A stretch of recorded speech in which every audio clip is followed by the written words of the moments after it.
Buenos días o buenas tardes, estimados estudiantes. El día de hoy les traigo la última clase con materia distinta. ¿Ya? Había quedado en la programación de dejar esta clase la próxima semana, pero voy a dejarla ahora como es materia nueva. Y la próxima semana solamente vamos a ver repaso y vamos a trabajar en lo que nos queda, eh, son evaluaciones. ¿Ya? Entonces, el día de hoy vamos a ver la clase sobre movilización en pacientes y invasión, principalmente asociado a sondas. El repaso sobre la clase anterior vamos a omitir principalmente y vamos a abordarlo cuando veamos la última parte que tiene que ver con movilización. Vamos a hablar de precauciones en el cuidado y manejo con pacientes con ciertas sondas y la movilización en pacientes hospitalizados.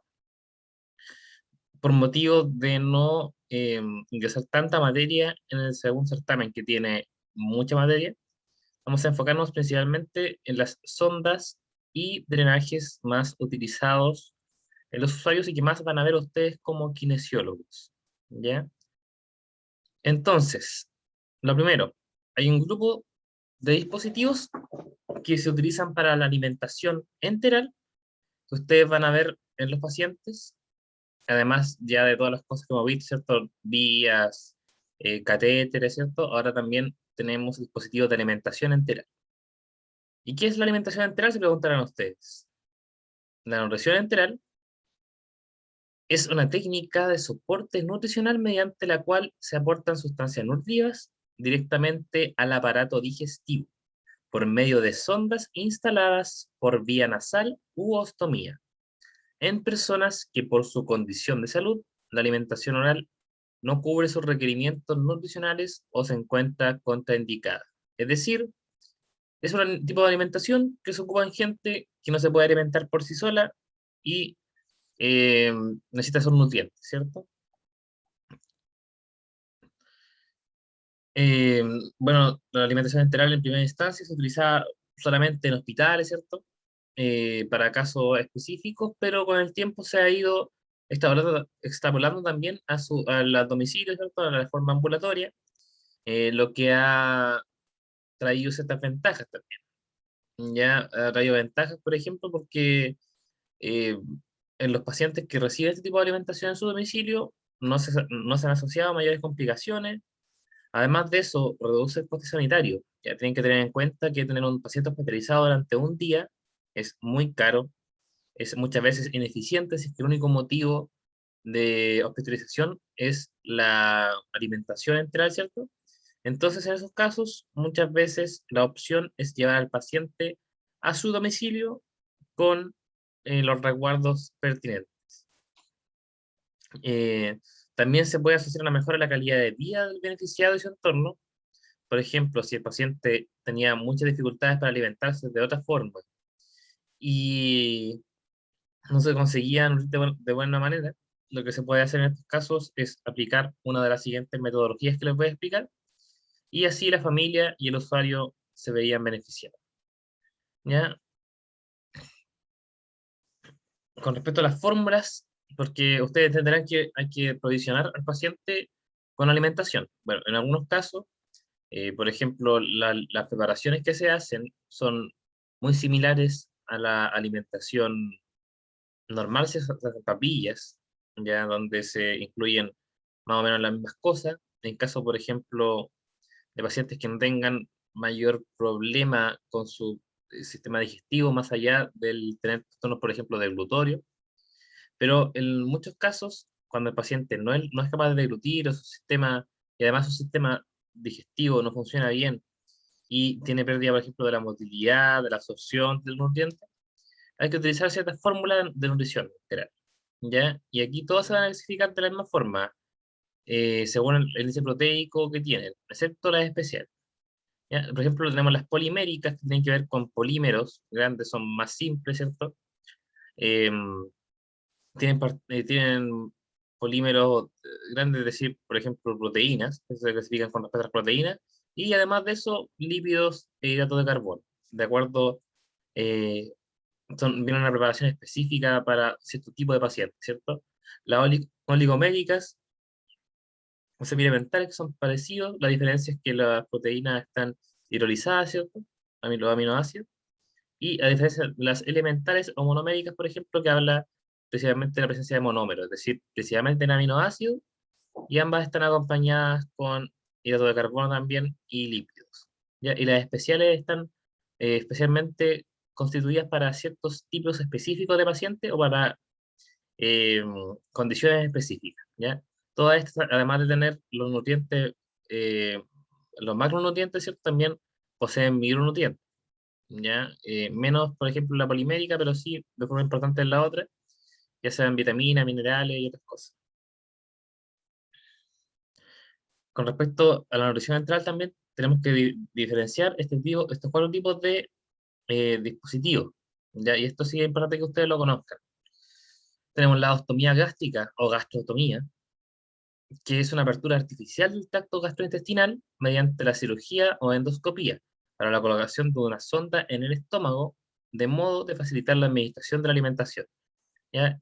¿Por qué es importante que conozcan a estos chicos? Porque ustedes cuando trabajen, en especial si es que ven pacientes, por ejemplo, neurológicos, van a encontrarse que va a haber muchos de ellos que tienen este tipo de aparato. Y entonces ustedes tienen que, cuando lo observen, cuando evalúen al paciente en su examen cefalocaudal, ¿cierto? Según lo que han aprendido ustedes, técnicas de evaluación o en semiología, tienen que observar si es que está la presencia de esta ostomía, ya para saber cómo manipularla y cómo no manipularla. Las ostomías yeyunales también son una apertura artificial del tracto gastrointestinal mediante cirugía o endoscopía para la colocación de la sonda en el yeyuno. Ya ustedes saben muy bien, ¿cierto?, que de la anatomía, que el yeyuno es una parte del intestino delgado y de modo de facilitar la administración de la alimentación.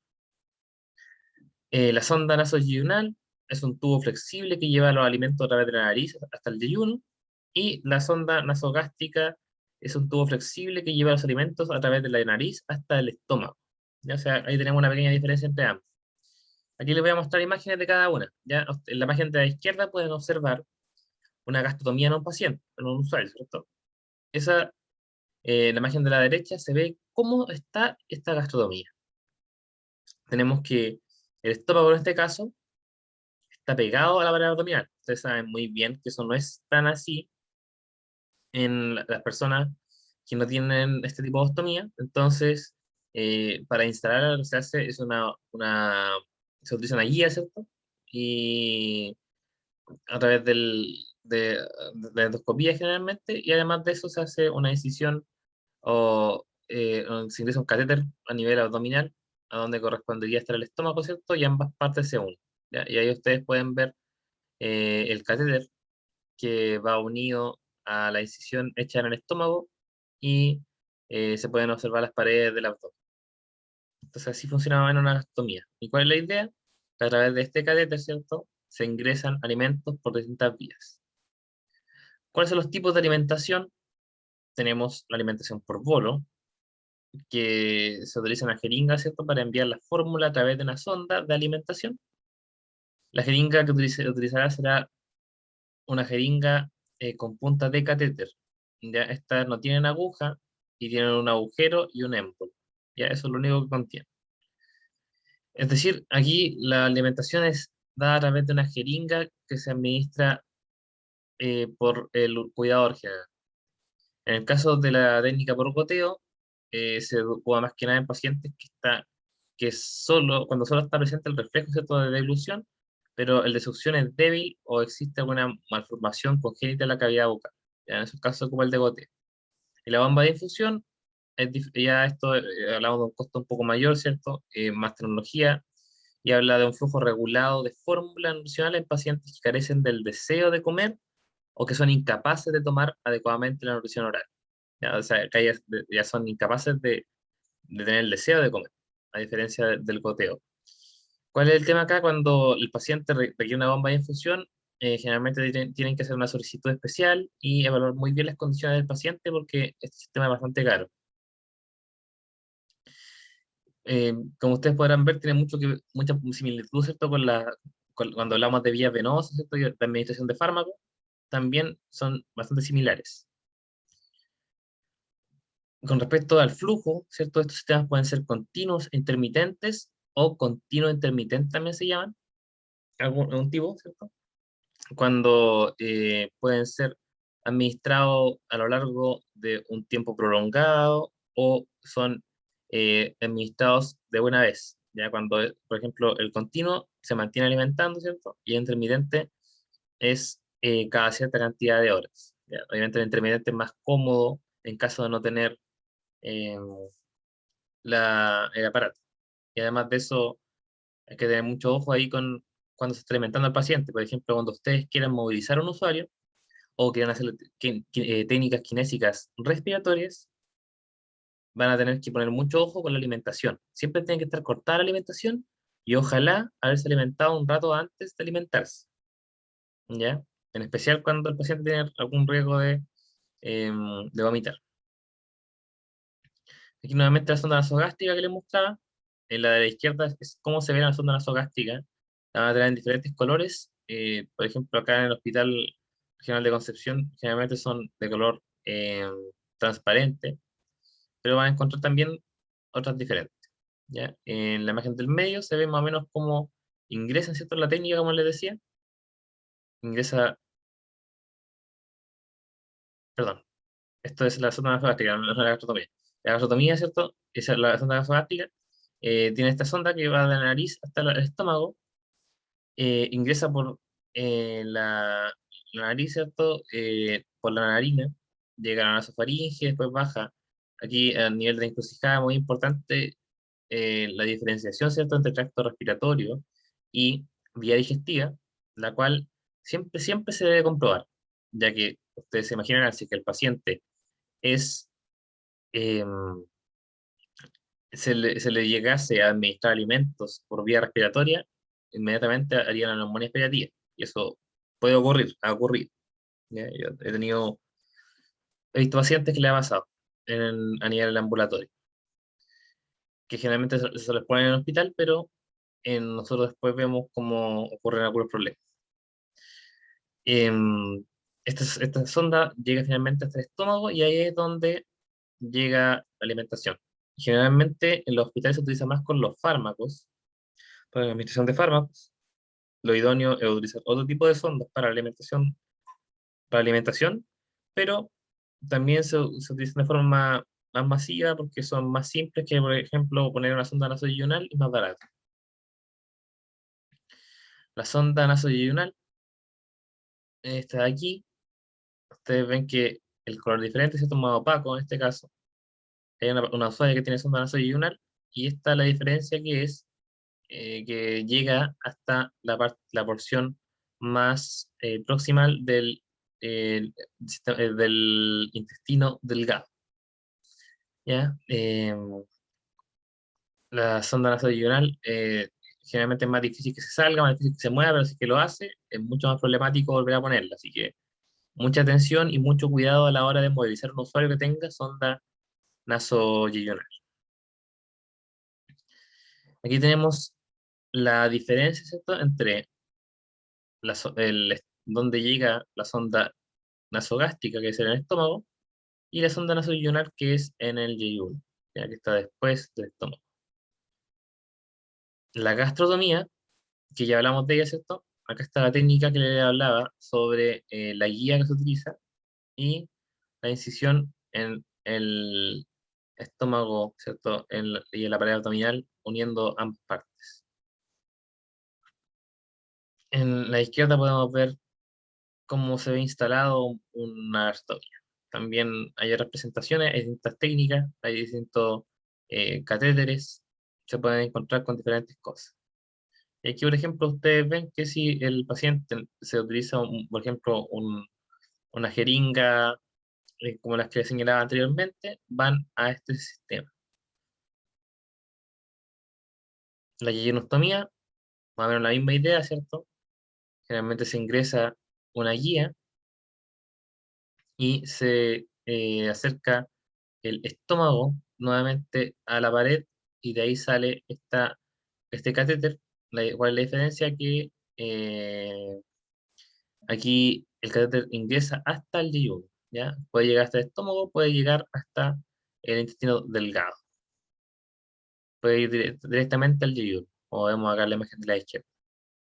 Aquí, ¿cuál es el tema? Por ejemplo, que las fórmulas utilizadas cuando la alimentación es por yeyuno, en general son más caras y eh, deben tener generalmente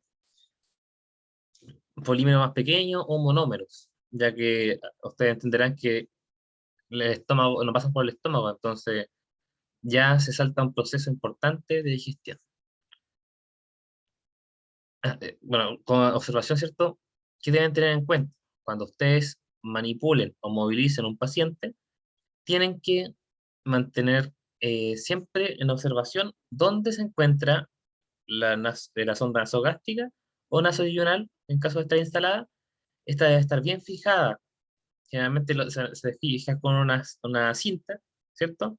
A la cara del usuario y no debe estar enganchada en ninguna parte de la camilla. ¿Ya? Eso es generalmente uno de los problemas más frecuentes con los kinesiólogos, ¿cierto? Que pueden llegar a sacar alguna sonda. Entonces ahí ustedes deben tener mucha precaución. Cuando hablamos de gastrotomía, ¿cierto? En general las gastrotomías están muy bien colocadas. Eh, Eso sí, ustedes deben tener mucha atención para revisar cómo está la gastrotomía, si es que tiene alguna complicación, signo de infección, desplazamiento, ¿ya? Eso deben siempre revisarlo, pero en general son menos problemáticas. Lo que sí nosotros nos complica más es esta sonda nasogástrica nasoyunal a la hora de movilizar a un paciente, pero si ustedes ponen la suficiente atención y se preocupan de que el tubo plástico esté bien ubicado, el paciente no se le va a salir y no habría problema con movilizarlo si está con nutrición entera. Otra cosa que ustedes igual van a encontrar mucho son las sondas Foley, o, em, que son tubos delgados donde se pone en la vejiga, ¿cierto? Para drenar la orina. Y esta va a parar a una bolsa de colecta, ¿ya? Esto se utiliza para distintas cosas. Por ejemplo, si el paciente no puede orinar por sí solo, y esto ustedes lo van a ver mucho cuando vean pacientes con vejiga neurogénica secundaria a algún cuadro neuromuscular. ¿Ya? Ustedes van a verlo, por ejemplo, un paciente con lesión medular. ¿Ya? Entonces ustedes pueden tener pacientes neuro, pacientes trauma que eh, no tengan la capacidad de orinar, casi siempre lo van a encontrar con una sonda Foley. O cuando tienen patología sistémica, pacientes muy añosos, que además tienen algún problema renal, ya ustedes van a encontrar una gran serie de pacientes con este tipo de sonda. También sirve para medir la cantidad de orina que se produce, y ahí ustedes van a ver que los pacientes hospitalizados, críticamente enfermos en general, que no están orinando, que están con una gran cantidad de drogas sedan, se les va a poner una sonda Foley, además para monitorizar cómo está el débito urinario. Es decir, van a ver la diferencia que hay entre la cantidad de líquidos que las enfermeras le ponen al paciente, ¿cierto? A través de las vías y la cantidad de líquido que sale del paciente. Ya siempre considerando la pérdida de líquido normal que pueden haber por el sudor, por ejemplo, u otro mecanismo. Pero en general debe ser más o menos igual en la entrada que la salida del líquido. Entonces, por eso es importante monitorizarlo. También ustedes deben revisar siempre este balance hídrico, porque nos va a hablar, por ejemplo, de de posible edema que puede tener el paciente, ya sea edema de extremidades, por ejemplo, explicar el edema de extremidades que pueden haber en algunos usuarios, principalmente pacientes que sean cardiópatas, por ejemplo, y podría también relacionarse con otro tipo de cuadros, como edema pulmonar, y ahí ustedes tienen que ver, por ejemplo, cómo está el débito urinario. Ustedes deben haber visto en respiratorio que los pacientes, por ejemplo, con distrés respiratorio, tienden a manejarse em, con un débito urinario negativo, es decir, que tengan más pérdida de líquidos que ganada, es decir, que no acumulen demasiado líquido dentro de ellos, sino va a aparecer este edema. También en otro caso que se utilizan estas sondas son antes, o sea, perdón, durante y después de ciertas cirugías y durante algunos exámenes de riñones o vejiga, ¿ya? Generalmente para poder monitorizar cómo está la orina en cantidad y calidad. ¿Cuáles son los cuidados con la sonda Foley y con las cosas que ustedes tienen que saber como kinesiólogos? Primero que todo, siempre la prevención de infecciones asociadas a los cuidados de salud. Es decir, si ustedes van a ver a un paciente que tiene sonda Foley, primero que todo, siempre, o sea, todas las precauciones estándar, lavado de manos, ¿cierto? Y después de manipular la sonda, porque ustedes cuando vayan a mover al paciente, van a tener que clamparlas, van a tener que cortar el paso. ¿Por qué? Porque si no la sonda va a refluir, la orina va a refluir y podría llegar de vuelta a la vejiga del paciente, cosa que obviamente no queremos, ¿ya? Entonces, primero que todo, cuando ustedes vayan a movilizar al paciente, prevención de IAS, lavarse las manos antes y después de manipularlo y usar los EPP que sean correspondientes al estado del paciente. Evitar desconectar el catéter y el tubo de drenaje, ya esto evita que entren gérmenes. Si ustedes llegan a desconectar la bolsa, o sea, el tubo del catéter, van a producir que se contamine esa orina. La orina es un líquido que sale estéril desde el tracto urinario, se contamina al entrar en contacto con la atmósfera y eso, o con el medio externo en realidad, y eso hay que evitar. Entonces la idea es que la orina se mantenga limpia, no se contamine dentro del catéter porque podría llegar a producir una infección de catéter urinario en el paciente. El catéter se adhiere a la pierna para prevenir que se salga. Generalmente cuando los pacientes usan sonda Foley, por ejemplo, pero tienen una movilidad normal o se pueden movilizar por sí solos o pueden caminar, ¿cierto? Van a tener su sonda Foley adherida generalmente a una extremidad. Que debemos pensar nosotros, ¿cierto? Es evitar que torcer o doblar el catéter. Eso eh, puede dañarlo, ¿cierto? Mantener la bolsa colectora siempre por debajo del nivel de la vejiga para prevenir que la orina se regrese a la vejiga. Ya, esto es por el sistema de vasos comunicantes. Ustedes lo han visto en física en algún momento en el colegio. El tema de los vasos comunicantes, entonces ustedes tienen un líquido que está por sobre cierto nivel, ¿cierto? Siempre va a tender a subir al nivel inicial. Entonces siempre deben dejar la bolsa por debajo del nivel del paciente. Ahora, la bolsa se debe vaciar frecuentemente, eso nosotros no vamos a hacerlo, ¿cierto? Pero sí estar pendiente de que la bolsa no esté llena. Ahí pedir ayuda a algún técnico paramédico, si son TENS, que nos pueda ayudar con este problema. Y como les decía, siempre clampar la sonda durante la kinesiología. ¿Por qué? Porque si no, la orina podría refluir y eso va a ser problemático, podría producir daño al paciente. Entonces, siempre cuando ustedes revisen la sonda Foley van a ir a mirar, ¿cierto? Cómo está, vamos a revisar todas estas cosas, vamos a usar las técnicas de ellas y después vamos a clampar la sonda. Y de ahí para adelante, siempre mantener la sonda debajo del nivel del paciente y hacer los ejercicios normalmente. Si vamos a sacar al paciente de donde está, ¿cierto? Si el paciente está hospitalizado, por ejemplo, y tiene una sonda Foley, vamos a tener que movilizar esta sonda Foley, alguien va a tener que ir sujetándola, o vamos a dejarla adherida en algún lugar seguro, donde no se pueda caer, ya pero clampeada. Aquí podemos ver, ¿cierto? La sonda Foley, una vez ya ingresada dentro de la vejiga, ¿cierto? Ahí ustedes pueden ver cómo pasa por el ureter, ¿cierto? Y llega al medio externo, donde desemboca en su sonda, en su bolsa colectora. Y aquí se puede ver mucho más de cerca cómo va adherida. Ahí tiene un pequeño CAF, ¿cierto? Un CAF que se infla y evita que salga una vez instalada la sonda Foley. Eso con respecto a, a este tipo de sonda, ¿cierto?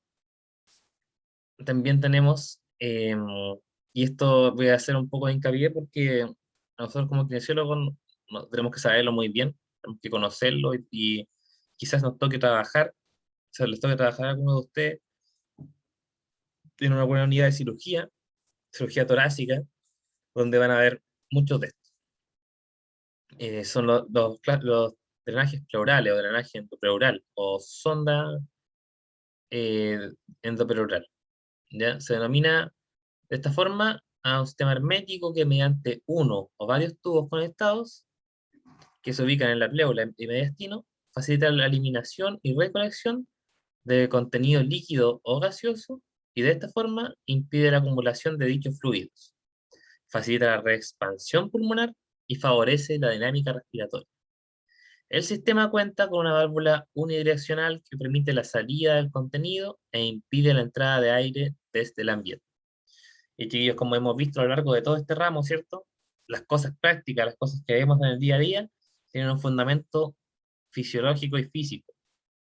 Entonces, siempre debemos recordar, ¿cierto?, la anatomía del tórax y la fisiología del tórax, o la fisiología respiratoria. ¿Ya? Aquí podemos ver, y recordamos, ¿cierto?, la pleura. Le hice aquí un esquema donde muestra, ¿cierto?, la pared torácica, que es la parte más externa, ¿cierto? Y pegada a la pared torácica se va a encontrar, obviamente luego de todo el tejido facial, muscular, ¿cierto? Se va a encontrar la pleura parietal, que tiene relación con esta pared torácica. Luego de la pleura parietal va a estar la pleura visceral. Ambas van a estar unidas por un espacio virtual, es decir, que en condiciones fisiológicas no existe. Ambas partes están unidas, ¿ya? Pero en patología, este espacio eh, es ocupado ya sea por un líquido o por un gas, como les decía anteriormente. Entonces podemos ver, aquí les posee un pulmón, ¿cierto? El pulmón derecho, eh, los límites del, del pulmón, ¿cierto? El pulmón va a tener relación con la pleura visceral, ¿cierto? El pulmón va a ser recubierto por esta pleura visceral y al mismo tiempo la pleura va a tener su límite, ¿cierto? En la pared torácica por la parte superficial, ¿cierto? Con el pulmón, o sea, perdón, con la pleura parietal por la parte interna, con el diafragma por la parte inferior, ¿cierto? Y con el mediastino por la parte media, ¿ya? Entonces, ahí le señalizo que la presión pleural siempre es una presión negativa, es decir, va desde -4 hasta -8. ¿Ya? Y esa presión va variando durante los movimientos respiratorios. Es decir, si ustedes respiran, lo que van a hacer a través de la contracción del diafragma, ¿cierto? Van a alterar la presión pleural, lo que va a ayudar a que ingrese el aire a nuestros pulmones y se mantenga constante, o sea, y vaya variando la presión llamada transpulmonar, que es la diferencia entre la presión pleural y la presión alveolar. Ustedes muy bien lo saben, ¿cierto? Y aquí, por ejemplo, en patología, aquí en la imagen de la izquierda se puede observar lo que se llama un neumotórax, que ustedes van a verlo o lo han visto, no lo sé, en patología o en fisiopatología, ¿cierto? Donde tenemos una de las posibilidades, ¿cierto? Es que al espacio intrapleural ingrese aire, cosa que no es normal porque el espacio pleural es un espacio virtual. Si es que eso se llega a ocupar, esto va a producir un gran daño, un gran problema. El espacio pleural, si se ocupa por aire, se denomina neumotórax, ¿ya? El cual puede ser producido generalmente por patologías, por ejemplo, como la enfermedad bulosa, donde una parte de los alvéolos, ¿cierto? Generan una bula, ¿ya? Y después esta revienta y inunda de aire el espacio pleural. O también, por ejemplo, un mecanismo bastante frecuente es la penetrante torácica, ya sea por una herida, por un cuchillo, por ejemplo, donde ingresa aire de forma anormal por esa cavidad, haciendo que funcione como una válvula unidireccional con cada inspiración y ingrese aire al espacio pleural. Y eso va a producir, obviamente, bastante daño. También se puede ocupar con sangre, ya, por ejemplo, en estos mismos casos, cuando hay una penetrante torácica, cuando hay un sangrado por algún otro motivo de alguna de las estructuras que están colindantes, ¿cierto? Que sea mediastino, pulmón, ¿cierto? puede haber empiema cuando hay infección. ¿Ya? Ustedes cuando hay pacientes que tengan una infección muy importante, van a ver que el líquido pleural se va a alterar en su composición, va a tender a tener otro aspecto, un aspecto mucho más blanquecino, mucho más em, viscoso que el líquido normal, que es un líquido citrino. El líquido pleural normal es un líquido citrino, ¿ya? Y generalmente es muy poco abundante.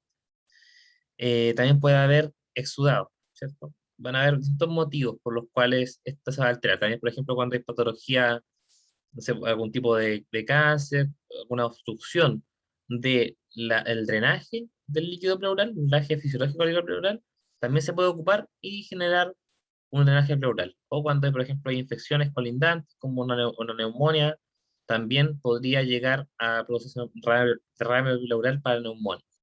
Entonces aquí le representé los dos pulmones, ¿cierto? El derecho, un pulmón normal, y el izquierdo, un pulmón que va a estar colapsado, ¿cierto? Va a tender a terestasiarse, y en caso de no resolverse, el neumotórax, en especial si es que un neumotórax masivo, por ejemplo, o el hemotórax, o el enfisema, lo que sea, va a producir un colapso, una insuficiencia respiratoria y potencialmente la muerte. Ah, y después saca una flechita abajo que dice SEP, que es la sonda endopleural. La sonda endopleural lo que va a ir a hacer justamente es a eh, buscar, ¿cierto?, este líquido, esta ocupación del espacio endopleural, y va a tratar de succionarlo y sacarlo, ¿ya? Aquí les dejo una información sobre el líquido pleural, ¿cierto? Generalmente es de 0,1 a 0,2 mililitros por kilo de peso, es decir, en promedio unos 15 ml, y es drenado o absorbido por un sistema de orificios o estomas que van hacia las lagunas o ganglios linfáticos. Por eso les decía, si es que hay una alteración en el vaciado de este líquido, ya sea por una ocupación por un tumor, por ejemplo, va a producirse una alteración y va a producirse un aumento del líquido en la cavidad pleural. Aquí tenemos la diferencia de presiones, ¿cierto? Entre la distintos espacios. Eh, la, la presión, media presión de agua, perdón, en presión de CO2, de H2O, perdón, entre el capilar, ¿cierto? Y su presión normal, tanto a nivel de presión hidrostática del capilar y la presión osmótica del capilar, va a producir que por diferencia de presión vaya difundiendo. Las características del líquido pueden ser diferentes. Puede ser un transudado, ¿cierto? Que es un líquido que se forma por el incremento de la ultrafiltración a nivel capilar, como le mostraba recién, debido a un aumento de la presión hidrostática, una disminución de la presión por los osmótica del capilar, intracapilar, ¿cierto? Una presión intrapleural exageradamente negativa. ¿Ya? Ustedes saben muy bien que por la ley de Starling, ¿cierto? Cuando van a tender a modificarse las presiones, dependiendo, perdón, la concentración de un líquido, dependiendo de la presión hidrostática, que va a ser una presión que va a ir empujando hacia afuera, y la presión osmótica, que es una presión que lleva hacia adentro las cosas. Entonces, si ustedes tienen un aumento en la presión hidrostática, ¿cierto? Una disminución de la presión clorodiosmótica del intracapilar, o un aumento de la presión intrapleural exageradamente negativa, podría aumentar la concentración, ¿cierto?, de este líquido. Y se caracteriza también por tener una concentración de proteínas considerablemente menor que la del plasma, y por carecer de indicadores de inflamación, ¿ya? Entonces, el transudado es cuando generalmente hay líquido, pero sin presencia de proteínas, ¿ya? Ni de varios inflamatorios. A diferencia, por ejemplo, del exudado, que es un líquido resultante de una lesión pleural con aumento de permeabilidad capilar. Ya aquí no solamente difunde el líquido, ¿cierto?, por ley de Frank-Starling, o sea, por la ley de Starling, sino que también permite la salida de proteínas sanguíneas al líquido pleural. Y usualmente mejor, perdón, presenta indicadores de inflamación. No vamos a ahondar en los mediadores que se pueden ver a través de toda la toracocentesis o de otros exámenes del líquido pleural, pero sí es importante que lo conozcan y que lo recuerden una vez que vean ese tipo de materia. La sangre, por ejemplo, también puede ocupar el espacio pleural y proviene de la ruptura de vasos sanguíneos de la pleura, y en este caso se llama hemotórax. Ya cuando hay sangre, recuerdan, hemotórax. Y el kilo, que la acumulación de kilo en la pleura se debe a lesiones generalmente por el conducto torácico, por trauma o infiltración tumoral, y eso se conoce como kilotórax. ¿Ya? Aquí tenemos dos conceptos claves, esto es lo que se llama pleurotomía, que es la comunicación entre la cavidad pleural y el exterior, ¿cierto? Y la toracocentesis, que es la punción quirúrgica de la pared torácica para evacuar por aspiración el líquido acumulado en la cavidad pleural. Entonces ahí podemos observar, ¿cierto? Cómo ingresa, ¿cierto? El forceps, por ejemplo, al espacio pleural. Aquí, obviamente, por la parte derecha en la imagen, va a representar la parte profunda o, en este caso interna, ¿cierto? Que va a estar representada por el pulmón y su pleura visceral, y la parte, que en este caso está a la derecha, que es la parte más superficial, donde tenemos el plano del muscular, óseo, ¿cierto? El tejido subcutáneo en la piel y la pleura eh, eh, parietal. Y en la imagen de la derecha, abajito, podemos observar, ¿cierto? Una punción que va al espacio pleural y que va a llegar a un frasco que va a recolectar el tubo a través de presión negativa.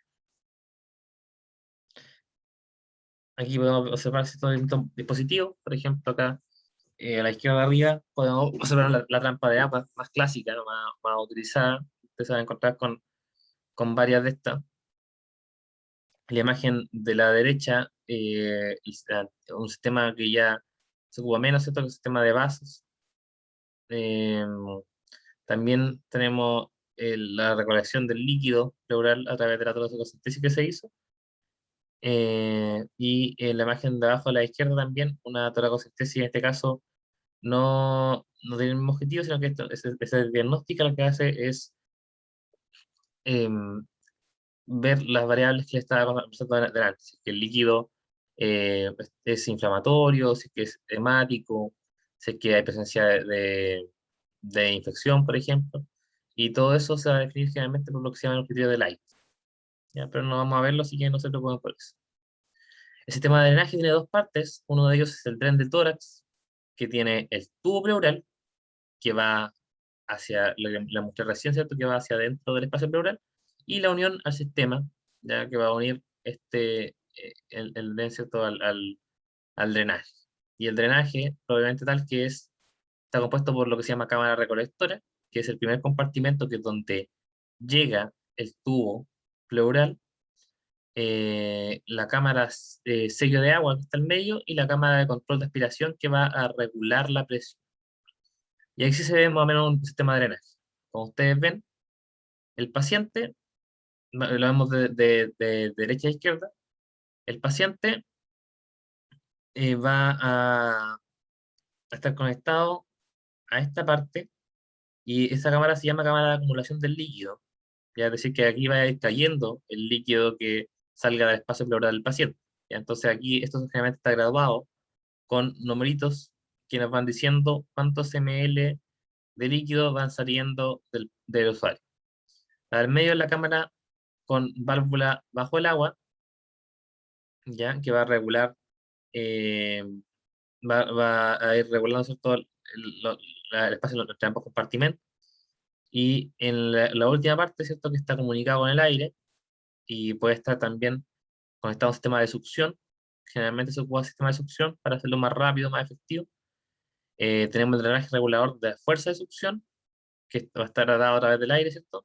Y la altura de esta columna de agua, ¿cierto? La profundidad de inmersión, es igual a la presión de succión más alta, ¿ya? Ustedes saben muy bien que esto funciona como un regulador de presión.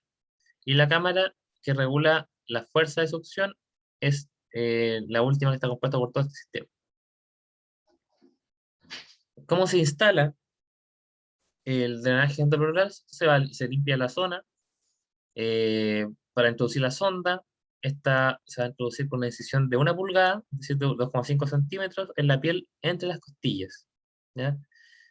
Eh, a continuación se guía hasta el lugar correcto, en este caso, obviamente, el espacio pleural. La sonda va conectada a un frasco especial. La succión se utiliza a menudo para ayudar a drenarse, otras veces la gravedad sola permitirá que drene. Ahí, por ejemplo, tienen que tener muy en cuenta el tipo de paciente y la indicación. Por ejemplo, cuando hay un paciente que ha tenido varias neumotórax espontáneas a causa de tener enfermedad bulosa, por ejemplo, generalmente asociado a pacientes que son altos, delgados, eh, donde los ápices pulmonares generalmente tienen eh, una presión bastante diferente al-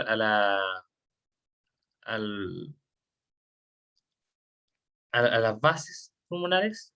Es mucho más probable que hagan bulas en las zonas apicales, ¿ya? Entonces, eso vuelven a ser neumotórax y finalmente terminan sellando el espacio pleural pegándolo con talco. En esos casos no se está contraindicado, por ejemplo, el uso de succión.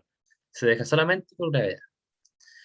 Una sutura y una cinta mantendrán la sonda en su lugar y después de la introducción de la sonda pleural le tomarán una radiografía de todas para verificar que dicha sonda esté en el lugar correcto. ¿Ya? Obviamente, este procedimiento, al ser un procedimiento que se hace a ciegas, porque ellos ingresan, ¿cierto?, con una aguja al espacio pleural, no logran verificar exactamente en todo momento cómo está pasando esta aguja. Así que tienen que después corroborar que realmente esté en el lugar correcto. ¿Cuáles son los cuidados, cierto? De enfermería siempre se va a preocupar de esto, pero ustedes también tienen que ver cuando van a observar al paciente, cuando van a evaluarlo, hacer ejercicio, fijarse que los apósitos estén bien colocados, estén limpios y secos, ¿ya? Revisar la cámara recolectora. ¿Y ahí qué van a ver ustedes? Van a ver la cantidad de líquido que ha salido, van a ver la velocidad con la que sale y las características del contenido. Van a comprobar que la varilla de la cámara de control de aspiración esté 2 centímetros bajo el nivel de la cámara de sello de agua. Eso es muy importante. Y lo otro, si aumenta la presión intratorácica durante la fluctuación respiratoria, se puede recurrir a la válvula de escape, presionándola 2 o 3 veces para eliminar el exceso de aire. Y otra cosa que siempre debemos observar es cómo está la permeabilidad del tubo. Muchas veces el tubo podría estar obstruido, lo que podría estar dificultando el drenaje, y en esos casos tenemos que avisar. Lo que se hacía antiguamente era ordeñar, pero ese es un tema complejo, ya que si uno ordeña, obviamente al presionar un tubo que está unido a la cavidad pleural, va a producir una presión positiva que podría generar que ingrese aire, ¿ya? En algunos casos no queda otra, hay que hacerlo así, pero lo que hay que fijarse muy bien siempre es que el tubo esté permeable, y se va a dar cuenta que en los casos cuando las características del líquido son más viscosas, son las propiedades radiológicas diferentes, más adherentes, o si es hemática, por ejemplo, va a tender a adherirse a la pared del tubo. Si está durante mucho rato con eso, podría fácilmente hacer una obstrucción. Tienen que estar muy atentos a eso, chicos. ¿Qué es lo que hacemos nosotros como kinesiólogos? Eh, Fijarnos primero que todo, no equivocarnos, ¿cierto? No mover el TEP de forma que no corresponde, no producir iatrogenia, ¿cierto? Y fijarse siempre que esté con un buen uso el margen Doppler. Otra cosa importante, a veces estos pacientes pueden tener otras complicaciones, pueden haber estado en terapia intensiva, pueden haber pasado por UCI, por UTI y haber estado inmovilizados durante un buen tiempo. Entonces, siempre todos los pacientes de forma transversal deben realizar movilización precoz, ¿ya? Ojalá apenas este paciente pueda caminar, con drenaje y todo, uno tiene que levantarlo, siempre fijándose de que el drenaje pleural se mantenga en la posición que tiene que estar, que es bajo el paciente, siempre bajo el paciente, recuerda, y eh, deben fijarse de que esté bien colocado y que esté en óptimas condiciones la zona de colocación del tubo. Lo otro, monitorear parámetros clínicos, ¿cierto? Es importante que nos fijemos cómo está saturando el paciente, cómo está los signos vitales, por ejemplo, como la frecuencia cardíaca, cómo está el pulso, la presión, eh, y cómo reacciona el paciente a la movilización. Eso igual es importante. Y los ejercicios ventilatorios. También en algunos pacientes podemos realizar ciertos ejercicios que pueden ayudarlo a depletar más rápidamente el líquido o el aire que tienen dentro, pero también debemos fijarnos en una cosa muy importante, que es una evaluación clínica correcta. Es decir, cuando ustedes le enseñan en técnicas kinésicas de evaluación o en respiratorio, observar el tórax, pueden ver si existe, por ejemplo, enfisema subcutáneo o alguna otra muestra de alguna alteración, lo cual nos hace pensar y nos hace reflexionar sobre cuál es el estado real de cómo está ese paciente y dónde y qué tan rápido está avanzando su cuadro. ¿Ya? Siempre atento, ¿cierto?, a signos de lesión, el dolor en la región es normal, normal que el paciente duele si tiene enterrado algo ahí en el tórax, pero eh, es necesario que ojalá el paciente salga lo antes posible, ya hacer movilización precoz, especialmente caminar, que el paciente ventile, ir reexpandiendo el pulmón puede implicar trabajar, por ejemplo, con incentivadores inspiratorios, ya sea de flujo o de volumen, o simplemente hacer respiración diafragmática para que las zonas que están más colapsadas generalmente vayan ventilando de forma normal. Aquí vemos nuevamente la conexión, ¿cierto?, con el paciente, la cámara recolectora, la cámara de sello hidráulico y la cámara de control de succión. ¿Ya? Aquí se ve una imagen, ¿cierto?, un esquema de un usuario que está conectado a través de el tubo a la trampa de agua y el sistema de succión que estaría acá en este caso en amarillo, ¿cierto?, que va hacia el exterior, que se ocupa en casi todos los pacientes, excepto, como les decía, en los que tienen se dejó una unión generalmente con talco del espacio pleural a causa de neumotoras a repetición, generalmente es lo más utilizado. En todo lo otro es generalmente succión. Ya, chiquillos, ahora el tema final, que tiene que ver con qué hacemos ahora cuando estos pacientes están invadidos, ¿cierto?, con vía aérea artificial, con sonda de alimentación enteral, con ventiladores invasivos o no invasivos, con eh, sonda Foley. Tienen que moverse porque ustedes van a tener que hacer la movilización el día de mañana cuando ven a un paciente hospitalizado. Entonces, ¿qué vamos a hacer en estos casos? Como les decía, lo primero siempre, recordar, revisar los antecedentes del paciente, revisar las imágenes, ver la ficha clínica y usar las medidas de IAS, ya prevención de infecciones hacia los cuidados de salud. Así vamos a evitar, vamos a cuidar nosotros y vamos a cuidar a los pacientes entre ellos, de no contagiarse de otras cosas. Ahora, como definimos movilización, ¿cierto? Es actividad física suficiente para provocar efectos fisiológicos agudos que mejoren o modifiquen la ventilación, la circulación, el metabolismo muscular, el estado de alerta, la perfusión central y periférica. Y aquí quiero hacer hincapié en cada uno de los conceptos. Tienen que tener en cuenta que, por ejemplo, y ustedes saben muy bien, si yo modifico solamente la posición en la cual está el paciente, van a ocurrir mecanismos que van a alterar su capacidad ventilatoria y respiratoria. Por ejemplo, a través de la posición prono, vamos a generar una redistribución de volúmenes pulmonares, por ejemplo.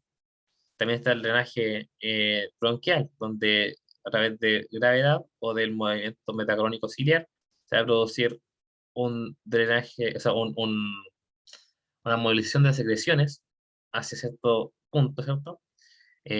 También vamos a generar cambios en la circulación, y hay un tema de los que les dejé para seminario, que es el de hipotensión ortostática, que también se los puse en el taller anterior, que es importante que lo conozcan. ¿Por qué? Porque cuando un paciente está mucho tiempo acostado, a veces su sistema circulatorio no funciona con la misma velocidad, en especial en pacientes neuromusculares, y la respuesta vasomotora, que también hemos visto a través cuando hablamos de regulación de signos vitales, La respuesta vasomotora del sistema venoso de los vasos de capacitancia a veces es más lenta, ¿cierto? Y eso tenemos que trabajar. Lo vamos a trabajar especialmente con activación, actividad física, movilización. El metabolismo muscular, obviamente, por razones obvias, al movilizar el músculo vamos a evitar eh, que el metabolismo muscular se vuelva catabólico, ¿ya? Generalmente ustedes saben que lo que no se usa se va atrofiando. Un músculo que no se utiliza, una articulación que no se ocupa, un hueso que no se ocupa, va a tender a perder parte de sus características normales. Por ejemplo, un hueso que no se ocupa va a tender al, a la pérdida de densidad, ¿cierto? Las líneas de fuerza se van a alterar, van a comenzar a haber una resorción ósea a nivel de las clavículas y a nivel del hueso cortical también. En el caso de las articulaciones van a tender a perder la movilidad. En el caso de los músculos va a haber sarcopenia, va a haber hipotrofia, ya incluso atrofia. Va a haber una pérdida del diámetro transversal de las fibras musculares que ustedes van a poder apreciar. Por ejemplo, si ustedes miden a un paciente el muslo, cuando llega a la unidad, a una hospitalización, ¿cierto? Se la miden al principio, se la miden cuando se va, por ejemplo, después de haber estado hospitalizado en la UCI, se van a dar cuenta que hay una disminución del diámetro. Eso está dado principalmente por estos factores de dismovilidad. También va a alterar el estado de alerta. Y ustedes saben muy bien que nosotros a nivel neurológico tenemos ciertos reguladores, ¿cierto? Del estado de alerta. Por ejemplo, tenemos influencias dadas por la cantidad de luz que nos llega, ¿cierto? Ahí donde tenemos, por ejemplo, el sistema visual, la pituitaria, que nos van a ir eh, alertando o, sea, o modificando el estado de alerta. Obviamente la luz del sol va a modificar nuestro ciclo circadiano, va a modificar nuestro metabolismo celular, aumentando la actividad o disminuyendo la actividad mitocondrial, dependiendo. Y otro factor importante va a ser, por ejemplo, la posición de nuestro cuerpo. ¿Ya? Solamente al movilizar nuestro cuerpo, al movernos, al cambiar la posición de la cabeza, estamos generando un input. ¿Ya? Ustedes habrán visto en anatomía, en fisiología, que cuando que el sistema vestibular es el encargado de informar a nuestro cuerpo dónde está en el espacio. ¿Ya? Si nosotros nos verticalizamos, por ejemplo, ese input va a hacer que el tronco cerebral, a través de su aferencia y deferencia, se comunique con otras estructuras, por ejemplo, el sistema reticular activante, y genere un aumento en el estado de alerta. ¿Ya? Entonces, hay muchos mecanismos infracorticales que van a influir de forma importante en el estado de alerta del paciente y usted, a través de su movilización, va a influirlo de forma importante. También la perfusión central y periférica se ha visto alterado por la movilización. Es decir, está comprobado ya que, eh, y les voy a dejar algunos documentos también, que la movilización precoz eh, es fundamental para, para evitar este tipo de alteraciones circulatorias.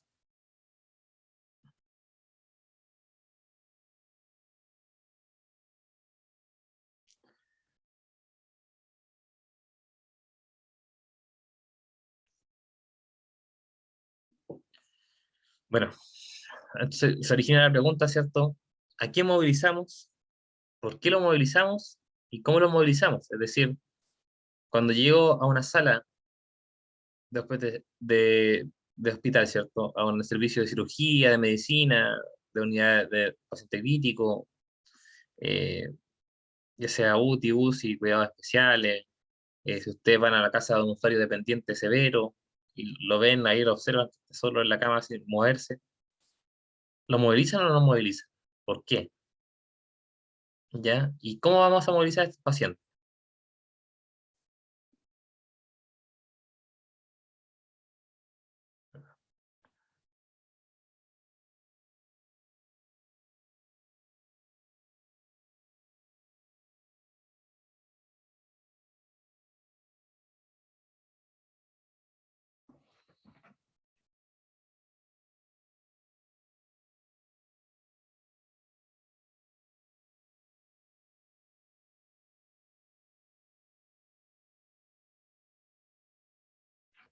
Entonces, tenemos acá que existe lo que se llama el síndrome de reposo prolongado, ¿cierto? Que va a ir produciendo alteraciones. Aquí solamente puse algunas, como la pérdida de la movilidad, por ejemplo, la hipotrofia, la sarcopenia, que es el reemplazo, ¿cierto?, de tejido muscular por tejido graso, la pérdida de los reflejos posturales, que en algunos casos, ya cuando el paciente ha perdido gran parte de su capacidad física normal, ¿cierto? Ha perdido musculatura, ha tenido deterioro neurológico, ¿cierto? Va a existir una pérdida de los reflejos posturales, y eso se va a asociar con dos factores importantes, una discapacidad y una dependencia. Entonces, a lo que no queremos llegar es a que el paciente, después de haber estado hospitalizado, por ejemplo, llegue a una discapacidad y eso lo haga depender de otras personas. Al mismo tiempo, un paciente que a veces no está hospitalizado, ni siquiera llega a estar hospitalizado, pero que va perdiendo gradualmente su movilidad a causa ya sea de múltiples patologías, de la cultura de la inmovilidad, ¿cierto? De síndromes geriátricos, síndrome de caídas, por ejemplo, vamos a ir produciendo este mismo síndrome. Entonces, cualquier paciente que disminuye de forma significativa su masa ósea, o sea, su actividad física, va a ir perdiendo masa muscular, masa ósea, movilidad, funcionalidad, un montón de cosas. Por ejemplo, los pacientes que estén hospitalizados en UCI, uno de los factores más importantes, ¿cierto?, para esta disfunción muscular que ocurre es la presencia de sepsis, por ejemplo, que esta inflamación sistémica, generalmente a causa de infecciones, y lo que va a producir niveles a nivel celular, ¿cierto? Una alteración, ya sea una disfunción mitocondrial, un aumento del estrés oxidativo, es decir, mayor cantidad de radicales libres, radicales superóxidos, alteración de la microcirculación. Sabemos muy bien que si un tejido tiene menor circulación, tiende a tener una pérdida de circulación capilar, por ejemplo, va a tender a, a entrar en estado de pausa, ¿cierto? A entrar en un estado de menor metabolismo y a finalmente entrar en apoptosis o necrosis, dependiendo de la causa.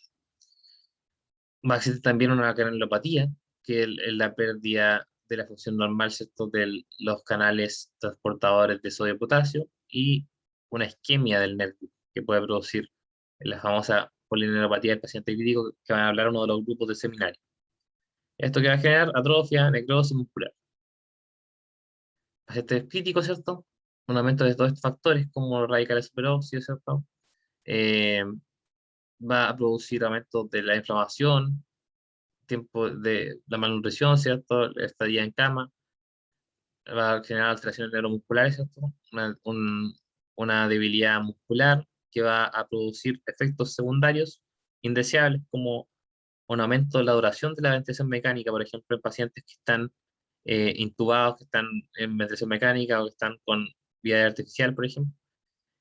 Eso se va a aumentar su tiempo. ¿Por qué? Porque no solamente se atrofia la musculatura esquelética, también se atrofia la musculatura respiratoria, ya el famoso miodrago, generalmente asociado a, a la misma sedación y al mismo uso de ventilación mecánica, generando una atrofia por desuso en la musculatura respiratoria. También esta debilidad va a producir un aumento de la estadía hospitalaria y por ende un aumento de los costos de salud para el usuario y para el sistema, una disminución de la función física y una pérdida de la calidad de vida.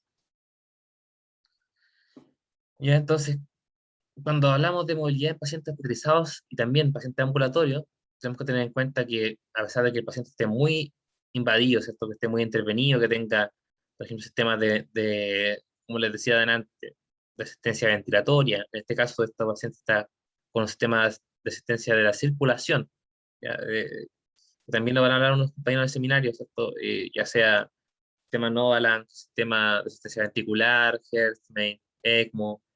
Esos pacientes pueden ser movilizados dependiendo de su estado basal. Entonces vamos a tener que tener en cuenta que vamos a considerar el lugar donde estamos, es decir, si estamos en una unidad donde ya hay kinesiólogos que han abierto paso, ¿cierto? y ya no hay una cultura de movilidad en la UCI o en la UTI o en un sistema o en un lugar de cirugía, ¿cierto?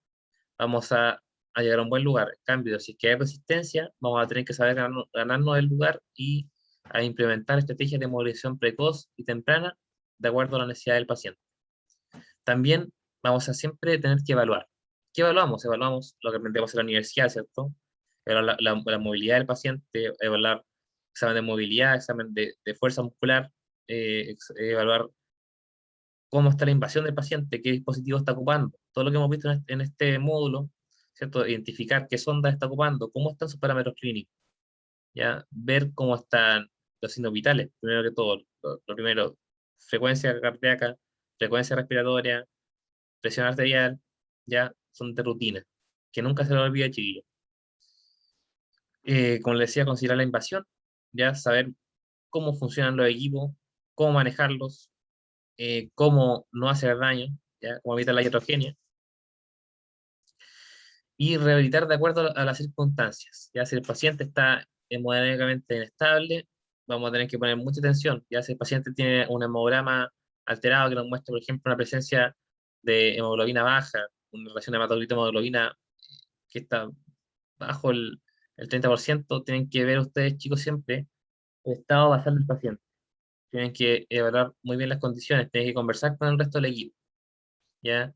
Ahora, si el paciente está, por ejemplo, con una osteoporosis severa y ha estado varios años en cama, tienen que ver muy bien cómo está la densidad mineral ósea. Ya pueden ver su último examen, en radiografía, o hablar con el médico para que vean una densitometría. Siempre evaluar imágenes, clínica y monitoreo hemodinámico, ¿cierto? Exámenes de sangre, todo lo que tengan disponible. Dentro de los tipos de movilización que vamos a encontrar, ¿cierto? Tenemos la movilización pasiva, que generalmente se ocupa en etapas tempranas de la hospitalización o en ciertas condiciones, cuando, por ejemplo, cuando hay pacientes que son dependientes, pacientes que tienen una movilidad muy reducida, podemos partir siempre con movilización pasiva, ¿ya? Y siempre ir viendo a tolerancia.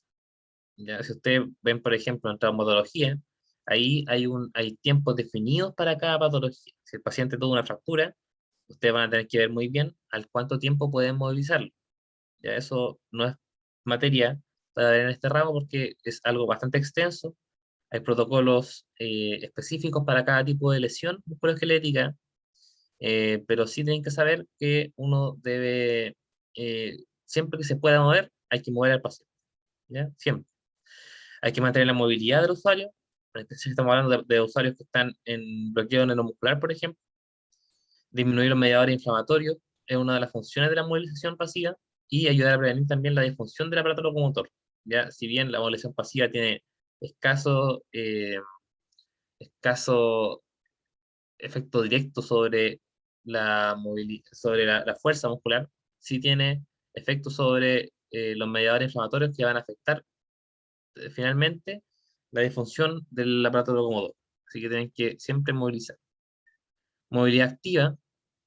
También acá vemos estas imágenes de una kinesióloga moviendo a un paciente, sentando a los bordes de la cama, y eso es súper importante, chicos, siempre los pacientes que se puedan sentar al borde de la cama o que puedan tener una posición más alta de la que están, tienen que llevarlo a ella. Como, como les decía, ¿cierto? Esta activación, esta sedestación, por ejemplo, este bípedo, pueden ayudarlo a tener varias respuestas a nivel vasomotor, a nivel musculoesquelético, a nivel digestivo también. Por ejemplo, la digestión se favorece cuando el paciente está en posición vertical.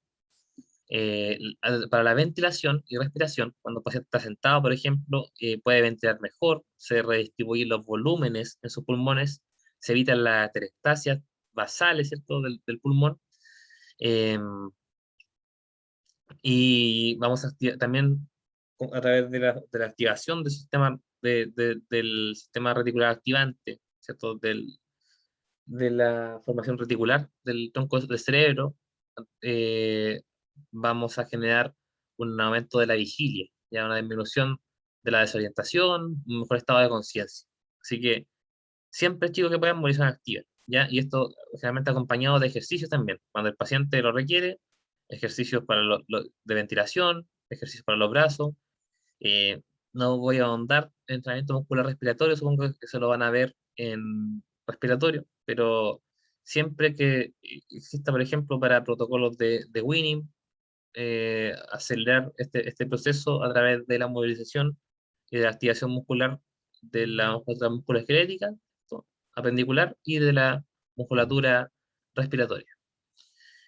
Aquí, como pueden ver, también estos pacientes están bastante invadidos, no fue un impedimento para movilizarlos. Eso sí, que cuando ustedes comiencen su internado, ojalá que sus guías clínicos los acompañen en este proceso de agarrar confianza y de conocer bien las instalaciones, la cultura del lugar, los protocolos, todo eso. Es importante que el ejercicio siempre sea progresivo, ¿cierto? Y para eso podemos utilizar distintos tipos de herramientas. Ojalá siempre que ustedes puedan y tengan la posibilidad de implementar distintos aparatos, ¿cierto? Ya sea una pedalera, un cicloergómetro, una bicicleta, ¿cierto? Eh, Utilícenlo. Nos ayuda, por ejemplo, a conocer, a tener una mejor graduación del ejercicio, ¿ya? Porque si bien obviamente la funcionalidad es nuestro objetivo último y la forma más común de trabajar esto es a través de ejercicios de movilidad, eh, generalmente simple, ¿cierto? Levantar los brazos, extender las piernas, pararse, sentarse, caminar. También podemos acompañarlo en algunos casos, en especial cuando hay una necesidad de mejorar la capacidad física importante de evitar la disfunción muscular respiratoria y disfunción muscular esquelética, el ir gradando el ejercicio y hacerlo progresivo. ¿Ya? Y ojalá que exista una comunicación después cuando el paciente se va de alta, porque también cuando se va de alta, si usted trabaja en un centro de atención primaria, van a tener que mantener la rehabilitación. Ya ahí piensan en cualquier tipo de rehabilitación, pacientes dados de alta por patología neurológica, como pacientes con accidente vascular, ¿cierto? Donde debe existir una rehabilitación hasta 6 meses después del alta, pacientes con otro tipo de neuropatías, como no sé, un síndrome de Guillain-Barré, en fase de recuperación, ¿cierto? Todo esto, la idea es ir siempre en progresión, siempre respetar los principios de entrenamiento, que además de la progresión, ¿cierto? Ir cambiando los ejercicios, trabajando todas las capacidades físicas básicas, resistencia, fuerza, flexibilidad, que van a ser fundamentales para que el paciente tenga una mejor calidad de vida y una mejor funcionalidad. ¿Cuáles son las barreras para la movilización? Esto está especialmente pensado en el ambiente hospitalario. La sedación profunda, ¿ya? Y ustedes van a ver probablemente las escalas que se utilizan para medir sedación, escala de RAS, escala de SAS, es importante que lo conozcan. Cuando el paciente está sedado, ya sea porque está recientemente intubado o saliendo de sedación por la intubación, es importante que ustedes sepan identificar qué reacciones va a tener ese paciente y sepan identificar el nivel de sedación que tiene el paciente, ¿ya? La remoción accidental de accesos vasculares y tubo endotraqueal, ¿ya? Lo que hemos visto en esta clase, y ahí con respecto a vía aérea artificial, eh, supongo que lo van a ver también en caso respiratorio, eh, esto podría llegar a moverse, ya podría llegar a salirse. Entonces es importante que ustedes, antes de movilizar al paciente, evalúen si es que los accesos, si es que las vías, si es que los tubos, si es que las sondas están todas bien puestas, y de ser así, vamos a movilizar al paciente. Los pacientes pueden tener múltiples accesos vasculares y drenaje, el paciente puede ser obeso, y ahí es muy importante la técnica, ya que ustedes le van a enseñar probablemente en esos ramos de neuro adulto, de cómo hacer las fuerzas de forma más eficiente, ¿ya? ¿Cierto? De cómo ocupar la cadera, ¿cierto? Cómo ocupar las extremidades inferiores para hacer la fuerza, de cómo evitar, ¿cierto? La sobrecarga postural y hacer hacer el movimiento de forma más ergonómica posible, pero sí o sí movilizar. Si es que es necesario, pedir ayuda a algún colega, a, a su guía clínico si es que están internados, a algún otro profesional o técnico que les pueda ayudar a levantar al paciente, pero si el paciente tiene recomendación de levantarse y el impedimento es que usted no se lo puede, estamos mal. Ya tiene que buscar la estrategia para poder sentar a un paciente que pesa 120 kilos o pararlo, en caso de que sea necesario. ¿Ya? Porque si no, ese paciente va a llegar con mayores secuelas funcionales Si usted no lo mueve, el paciente va a hacer úlceras por presión, va a hacer todas las otras cosas que hemos conversado el día de hoy, va, y eso va a ser responsabilidad del kinesiólogo de la unidad. Va a aumentar los costos, o sea, perdón, el costo de la barrera, ¿cierto? Eh, ¿Por qué? Porque a veces la mano de obra, ¿cierto? La mano, recurso humano, el kinesiólogo es caro para el sistema, entonces prefieren evitarlo, pero si nosotros justificamos nuestras intervenciones, demostramos que esto es eficiente, es eficaz, eh, vamos a ir comprobando, ¿cierto?, que es necesario que existan este tipo de intervenciones de movilización precoz en los pacientes.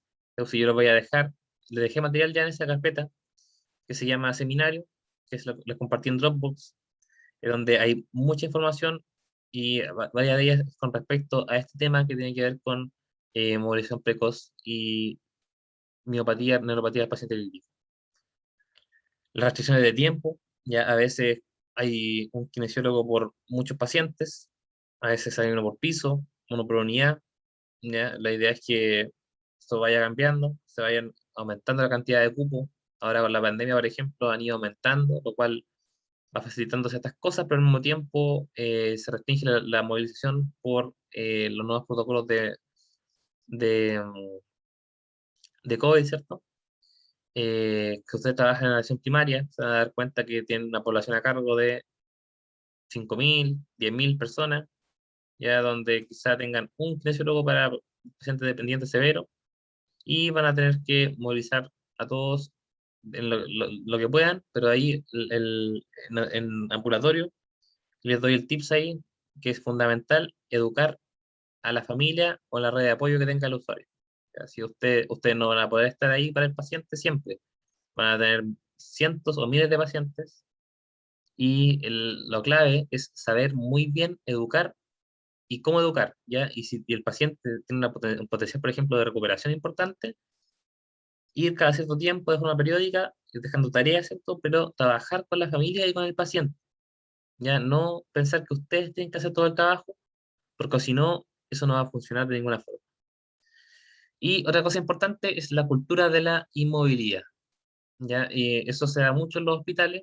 Hay otros profesionales, ¿cierto?, que ojalá empiezan a tener al paciente ahí tranquilito, que ojalá lo muevan lo menos posible, pero llega el kinesiólogo, desordena todo, ¿cierto? Deja al paciente medio desarmado, lo da vuelta para un lado, lo sienta, lo saca a pasear, y a veces no somos suficientemente cuidadosos, ¿cierto? Nos dejamos al paciente ordenadito como tenía que estar, quizá movimos alguna cosa que no había que mover, quizá el paciente después de eso se tendió a alterar sus parámetros clínicos, ¿cierto? Porque el ejercicio, por ejemplo, puede subir un poco la presión arterial de forma momentánea, puede generar alteraciones en el ritmo cardíaco.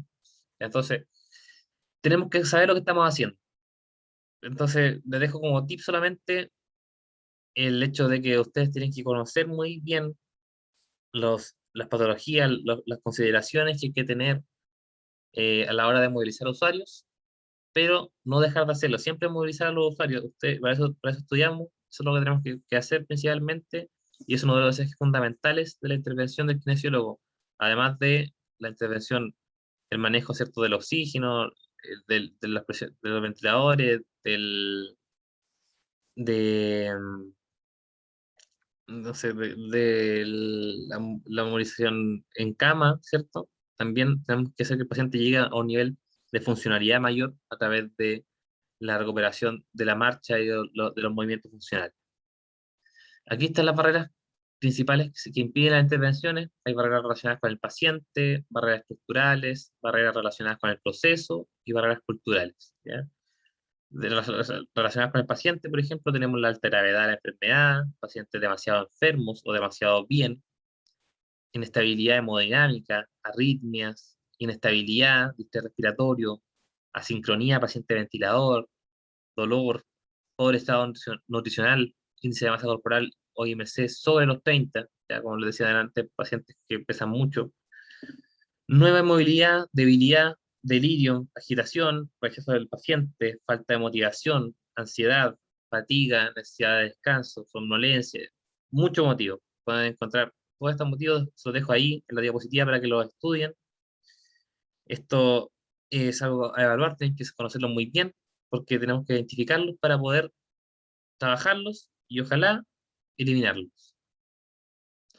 Cuando evaluamos al paciente que está hospitalizado, ¿cierto? Que, especialmente en unidades de mayor complejidad, hay que buscar escalas que puedan darnos un indicador de cómo debemos trabajar, de cómo debemos clasificar el paciente según su estado funcional hospitalizado, ¿ya? Porque ustedes van a encontrar que hay muchas escalas de funcionalidad, muchas escalas de marcha, riesgo de caída, nivel de conciencia, sedación, van a encontrar estas cosas, ¿ya? Lo importante es tener escalas que según donde ustedes trabajen les sirvan y que ojalá estén con un nivel de variación aceptable para el contexto donde trabajan, ¿ya? La variación de la escala es algo que ustedes van a ver en metodología de investigación y que les va a servir para entenderlo. Por ejemplo, cuando usan una escala, estudienla, porque las escalas no solamente se aplican, sino que hay que conocer cómo aplicarlas.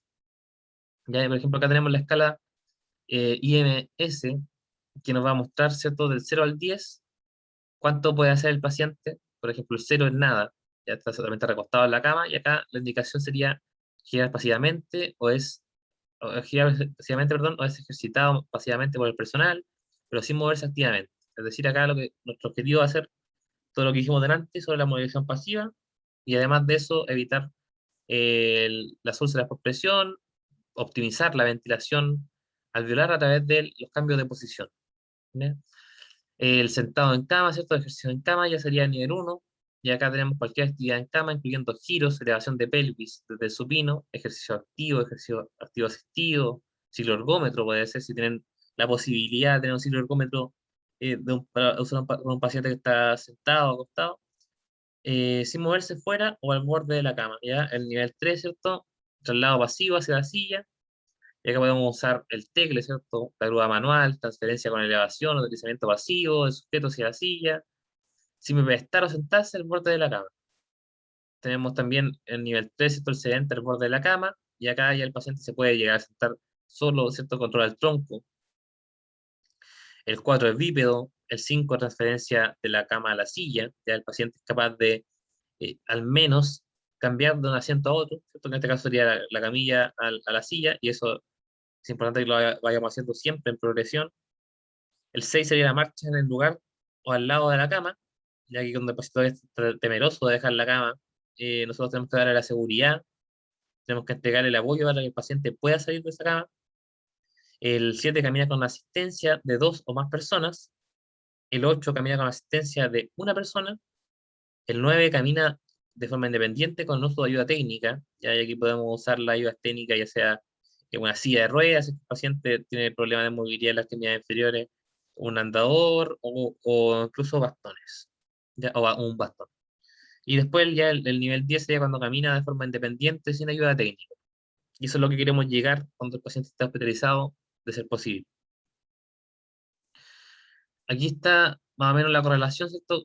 Hablamos de nivel 1, 2, 3 y 4 cuando el paciente, por ejemplo, nivel 1, cuando está en sedación SAS 1-2, o la escala S5Q, también le voy a solicitar que la busquen también para que la conozcan, que evalúa, ¿cierto?, el nivel de cooperación del paciente, y cuando el paciente está en ese nivel, el nivel 1, ¿cierto?, con una IMS 0, aquí lo que deberíamos hacer es movilización pasiva, posicionamiento, ¿ya? También podemos utilizar otras herramientas como electroestimulación o Motomed, ya que son herramientas que nos van a ayudar a mantener un trofismo muscular adecuado. Y así, llegando hasta el nivel 4, cuando el paciente ya está sin pseudoanalgesia, ¿cierto? Según la escala de SAS, estaría en un S5Q, 5 de 5, es decir, que está con una funcionalidad completa según lo que mide la escala. Y acá estamos hablando de pacientes que están en nivel IMS 7 hacia el 10, ¿ya? Aquí, ¿qué es lo que vamos a hacer, cierto? Vamos a tratar de medir a través de fuerza prensil, que es un buen indicador de un buen proxy, ¿cierto? Para evaluar cómo está la fuerza del paciente y la progresión de esta a lo largo de su periodo de hospitalización, y la marcha con asistencia va a ser hecha por uno o dos kines, ayuda técnica, o de forma independiente, ya cuando está en el nivel IMS-10, como vimos recién. Bueno, en el paciente ambulatorio ya vamos a tener una serie de situaciones diferentes. Vamos a considerar que el paciente podría tener un nivel funcional bastante heterogéneo entre los distintos usuarios. Al momento de ser dado de alta, es importante que los pacientes que tengan patología musculoesquelética o neurológica que necesiten atención kinesiológica la reciban, ya que ustedes se la arreglen de cómo hacerlo, porque muchas veces los programas de salud que hay en los consultorios, que hay en los CESFAM, en los ECOF o donde sea, no son suficientes para cubrir la demanda y muchas veces los pacientes quedan sin intervención, lo cual, como ustedes entenderán, queda produciendo una pérdida funcional importante. ¿Ya? Entonces, ahí siempre tenemos que evaluar. Entonces, tenemos que ocupar escalas que nos midan el nivel de funcionalidad del paciente.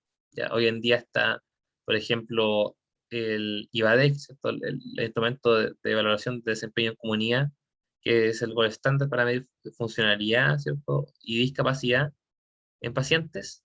Pero también tenemos escalas de calidad de vida, escalas de dependencia, escalas de em, submáxima o máxima de esfuerzo físico, por ejemplo, escala submáxima de capacidad respiratoria, tenemos el test de marcha 6 minutos, ¿ya? Entonces, va a depender del estado funcional del paciente y de su condición de salud, ¿ya? También vamos a tener que siempre evaluar, cuando el paciente esté ambulatorio también, su estabilidad hemodinámica, siempre hacer, si es que lo vemos por primera vez el paciente, ver cómo reacciona a los distintos decúbitos, ¿cierto? A las distintas posiciones, ver siempre cuál es la patología específica del paciente, si tiene algún trastorno musculoesquelético o neurológico o de algún otro tipo que sea específico, requiera una intervención específica de cualquiera de las áreas de la kinesiología, y evaluar qué ayudas técnicas ocupa el paciente, ¿cierto? Qué tipo de prótesis u órtesis puede tener el paciente. Siempre todas esas cosas deben ser evaluadas y a partir de eso recién comenzamos a pensar en cómo graduamos el ejercicio, qué ejercicio hacemos, en qué nos enfocamos, cuál va a ser nuestro objetivo de tratamiento, cuál va a ser nuestras actividades que vamos a hacer para el paciente, cuál es nuestro diagnóstico kinésico, cuál nuestro esquema SIF, ¿cierto? Donde clasificamos, según el estado de salud del paciente, cuáles son sus eh, limitaciones en las actividades, sus restricciones en la participación. Entonces ahí hacemos la relación completa, llegamos hasta lo más alto, ¿cierto?, de la labor kinésica, que es insertar al paciente en su participación social, tanto a nivel familiar, laboral, donde, depende de dónde trabajemos, ¿cierto? Y quiero terminar esta clase, que ha sido un poco extensa, ¿cierto?, con una reflexión. Movimiento es vida, ¿ya? Es decir, siempre que alguien se esté moviendo es porque está vivo, obviamente. Y les quiero dejar esta imagen donde se me ocurrió hacer una actividad. Eh, Estas personas que ustedes ven a la izquierda, abajo, ¿cierto? Son un grupo de usuarios que son en realidad de conocidos, de amigos en realidad, ahora, ya que son personas de una asociación llamada Renacer, de San Pedro, de acá de la región del Biobío, de Concepción, eh, que tienen discapacidad visual, ya algunos parcial, otros completa, y como yo me gusta la escalada, se me ocurrió la idea de hacer una intervención de paraescalada, y claro, acá en Chile por lo menos no hay no hay ningún reporte de que se haya hecho este tipo de intervenciones. Entonces, ¿cuál es la reflexión de esto? La reflexión de esto es que muchas veces podemos observar las limitaciones que pueden tener las personas, pero más importante que eso son las capacidades que pueden lograr y cuál es el apoyo que nosotros podemos darle para lograr estos objetivos y para optimizar la mejor forma posible las, las funciones, actividades y participación que tiene el paciente. Gracias, chicos, que les vaya muy bien. Nos vemos la próxima semana. Hasta luego.